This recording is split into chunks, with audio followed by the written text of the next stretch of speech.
Неге сіз аз табыс табасыз? Себебі бұл сіздің таңдауыңыз.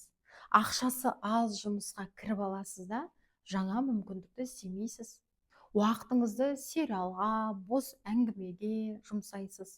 Оқып білуге, дамуға салмайсыз. Өмірге шағымданасыз, бірақ жауапкершілікті мына мойныңызға алғыңыз келмейді. Ал ақша ешқашан жайдан жай келмейді ол. Ол энергия бар жерге келеді. Ол шешім қабылдайтын, тәуекел ететін, әрекет ететін адамға келеді. Көбірек ақша тапқыңыз келе ме? Онда мына ойыңызды өзгертіңіз. Іс-әрекетіңізді өзгертіңіз. Айналаңызды өзгертіңіз. Аз табыс деген жай ғана мынандай комфорт аймағы. Өйткені сіз қорқасыз. Тәуекел етуден қорқасыз, жаңаны бастауға қорқасыз, жеңіліп қалудан қорқасыз. Ал сіз іздеген байлық, ол сіз армандаған мүмкіндік.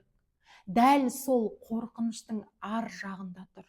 Есте сақтаңыз, сіз азға келіскен сайын, әр қашан аз аласыз. Табыс бұл әр қашан таңдау. Ал сіздің қанша тұратыныңызды тек өзіңіз шешесіз.